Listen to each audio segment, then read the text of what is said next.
Afloat now on its imaginary ocean, Dreamboat Rally slumbers. But not for long.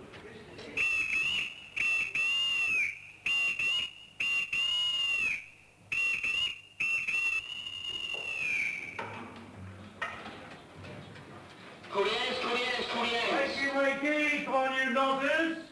Charlie, get your feet on the deck. Last one out. Okay, straight into the showers. Tea and toast will be bought later. Now, faces almost innocent of whiskers must undergo the ritual scraping. They say that if you shave often enough, something will sprout, eventually. Young men who may never have seen a bed made in anger must now learn to make their own, to study the mysteries of folding blankets in the approved fashion. This may seem like so much bull to a new recruit, but the Navy insists that it's to make life tolerable on a real, that is, a floating ship. Pull that side. Ours is the wrong way then. No, it's not.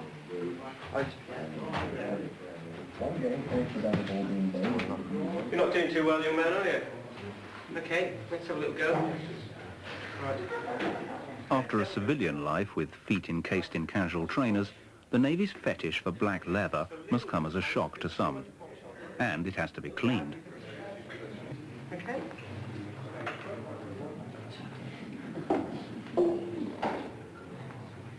What are you going to be like by Thursday morning then, Elder? Gleaming, correct. But there are those for whom blankets and boot polish hold no charms.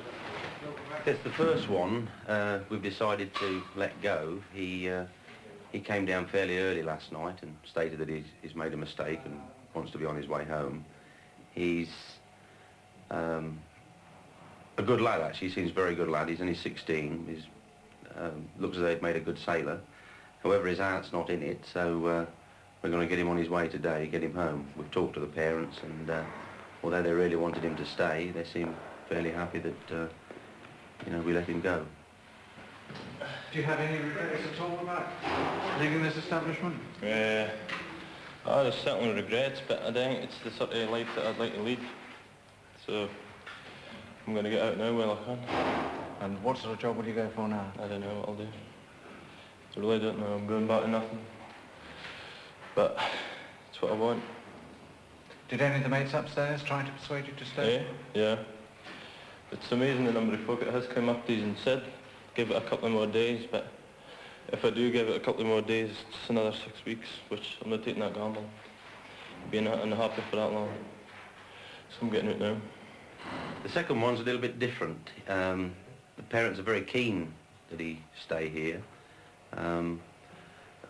My thoughts on this one are that they both happen to be from Scotland, and they're both got very buddy-buddy, and I'm wondering if they're giving each other a bit of moral support. And maybe if I get rid of the first one, the second one may change his mind later and decide to at least give it a go for the 6 weeks.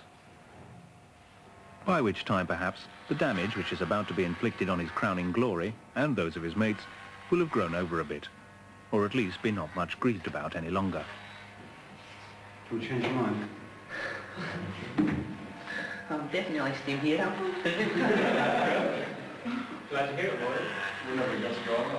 I'm not going to hear either. Thanks, please.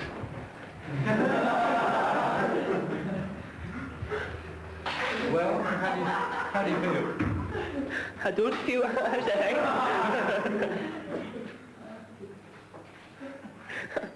I'm going to get a photograph taken. An approaching footfall has a new effect these days. Young women who may have seldom stood, not even for any nonsense, now jump to their feet. Good morning and welcome to HMS Raleigh and Dauntless Squadron. My name is First Officer Wilson and I'm the Dauntless Squadron Training Officer, which means that I'm responsible for all the new entry training and for all of you that come through here. Now, each of you have been selected by your careers officers and selected from quite a lot of people. It's really quite an achievement to have arrived here because we are a small service, there are only 2,500 of us, and there are an awful lot of girls who want to join the Wrens. So for you to have got through all your interviews and to have got a place and to have got this far is actually quite an achievement. So well done. But now you are here, you've got to prove that the Careers Office was right in selecting you. 29. 36. James. Now shorn close as sheep in summer, the NOZZERS go through yet another process of change. The issue of traditional naval uniform, the same as 100 years ago. The only trouble these days, it seems, is that the idea of what constitutes real Navy blue seems to vary. Go back in the store again, yeah? And ask for a darker jacket. Darker jacket, yeah. Right, let's get into some orderly fashion. Hands by your side, all right? We start off on the left foot, so I'll give the order by the left, quick march, and we all set off on the left foot, all right?